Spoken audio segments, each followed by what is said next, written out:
Satana, esci da questo corpo. Satana, esci da questo corpo. Nel nome del Padre, ti ordino di lasciarla. Nel nome del Padre, ti ordino di lasciarla. Vattene nell'abisso, spirito immondo. Vattene nell'abisso, spirito immondo. Mai, lei è mia. Ormai è tardi. Mai, lei è mia. Ormai è tardi.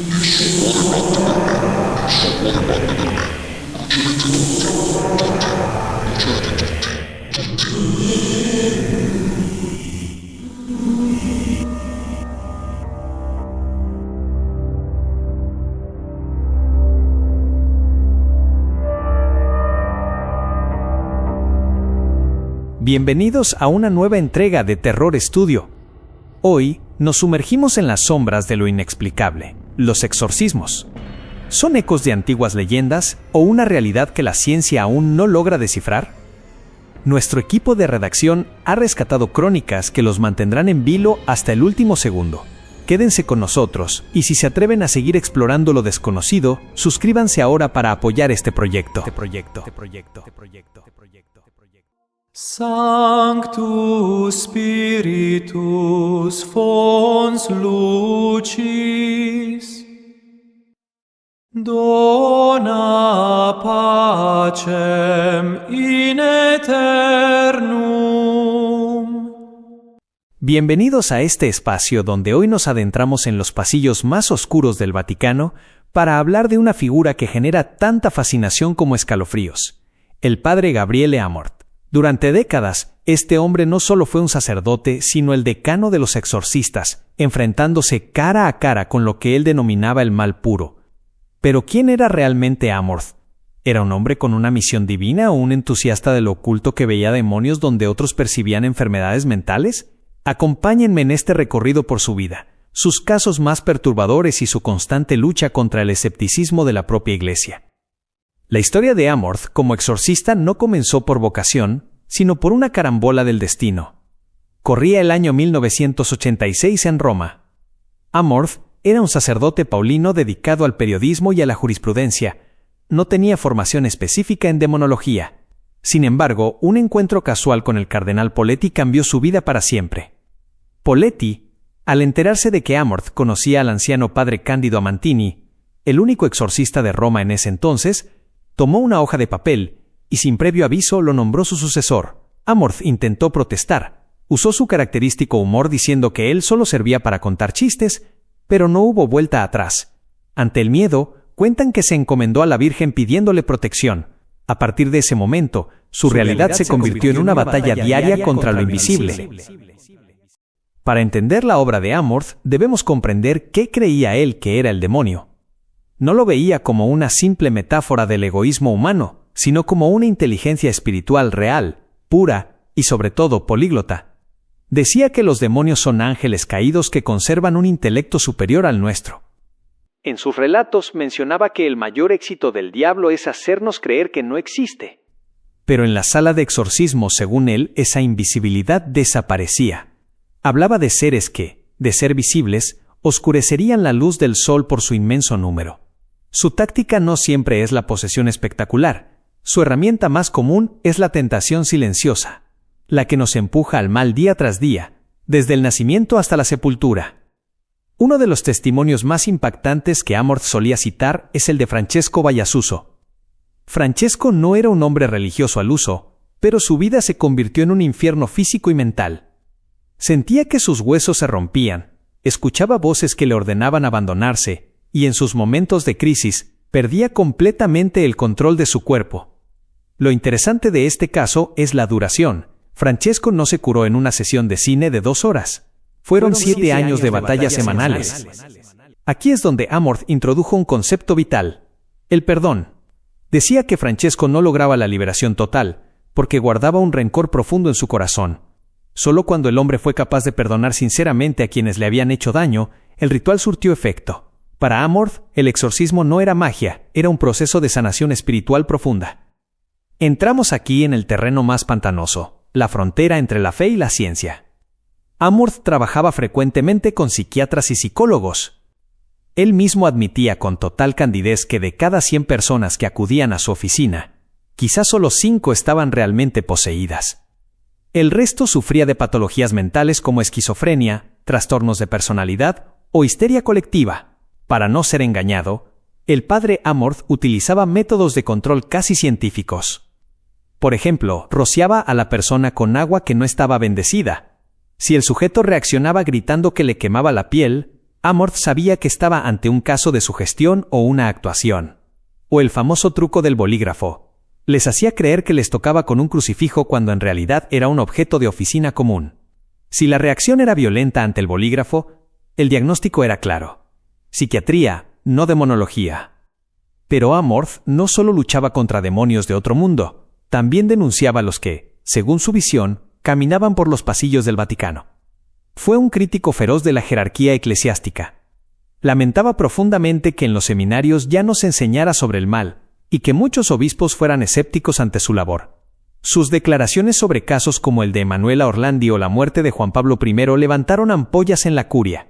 Sugirió que la desaparición de la joven Orlandi en los años 80 estaba ligada a redes de explotación y ritos oscuros dentro de los muros vaticanos. Creía que la Iglesia, como institución compuesta por hombres, no era inmune a la corrupción y que el humo de Satanás se había filtrado por alguna fisura del templo. Incluso en sus últimos años, Amorth mantuvo una postura firme sobre la secularización de la sociedad. Veía en la pérdida de la fe una puerta abierta para que el mal se manifestara de formas más agresivas. Para él, la falta de oración y de conexión con lo sagrado dejaba al individuo desprotegido. Sin embargo, siempre volvía a una idea central, la alegría. Decía que un exorcista que no sabe reír es un mal exorcista, porque el demonio odia el buen humor.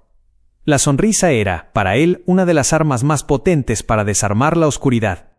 Al final de su larga vida, Gabriele Amorth dejó un legado de libros, entrevistas y documentos que siguen siendo la base para los exorcistas modernos en todo el mundo.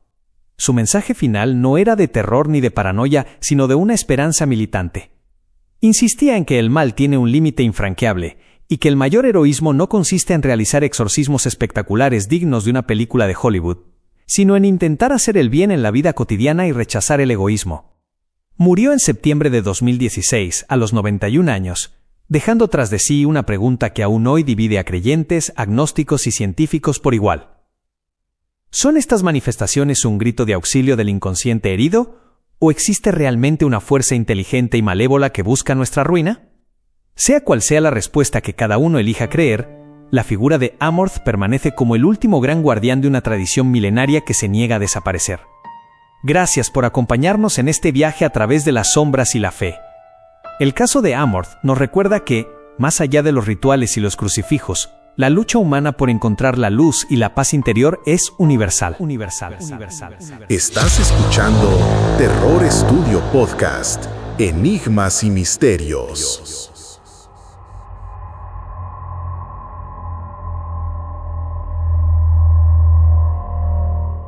Adentrémonos hoy en la metodología del maestro, en el ritual del padre Cándido Amantini. A diferencia de lo que vemos en el cine, Amantini no empezaba gritando oraciones. Su proceso era una danza de paciencia y observación fría. El ritual comenzaba mucho antes de los rezos, con un interrogatorio casi clínico. Sentaba a la persona frente a él y la observaba en silencio, buscando lo que él llamaba la mirada perdida, un brillo en las pupilas que no correspondía a la voluntad humana. Cuando el padre Cándido se ponía la estola morada y comenzaba el rituale romanum, el ambiente en aquella pequeña oficina de la Escalera Santa cambiaba drásticamente. Los testigos afirman que el primer signo de que algo despertaba era el cambio en la temperatura, un frío seco que erizaba la piel de todos los presentes. Es entonces cuando comenzaba la reacción física del poseído. La reacción no era siempre un grito. A menudo empezaba con un lenguaje corporal antinatural. Amantini describía cómo el rostro de la persona se transformaba por completo, las facciones se endurecían hasta parecer una máscara de piedra, y la voz cambiaba de forma imposible. No era solo un tono más grave, era una frecuencia que parecía brotar de las paredes. Se daban fenómenos de ventriloquía paranormal, donde el sujeto hablaba con la boca cerrada o en idiomas que jamás había estudiado, como el arameo o el latín arcaico, insultando al sacerdote con detalles personales que nadie más podía conocer. Pero lo más perturbador del ritual de Amantini eran los fenómenos físicos de rechazo. Cuando él acercaba el crucifijo o rociaba el agua bendita, el poseído reaccionaba con una repulsión violenta, como si el agua fuera ácido hirviendo sobre su piel. Amantini documentó casos de dermografismo chésimo, donde en el cuerpo del paciente empezaban a aparecer marcas, cruces invertidas o palabras que se elevaban como quemaduras ante los ojos de los presentes. Y luego estaba el fenómeno más extremo, los objetos de aporte. Durante los momentos de mayor tensión, cuando Amantini ordenaba al ente que revelara su nombre, el poseído comenzaba a sufrir arcadas violentas. No era un vómito común. El padre Cándido relataba con asombrosa naturalidad cómo recogía del suelo clavos largos y oxidados, trozos de madera vieja o incluso pedazos de cristal que la persona expulsaba por la boca sin sufrir ni un solo rasguño en la garganta o las mucosas. Para Amantini, esto no era un truco, era la materialización del mal siendo expulsado del cuerpo. Lo que hacía único a Amantini era su reacción ante estos horrores. Mientras sus ayudantes podían temblar o rezar con pánico, él permanecía impasible.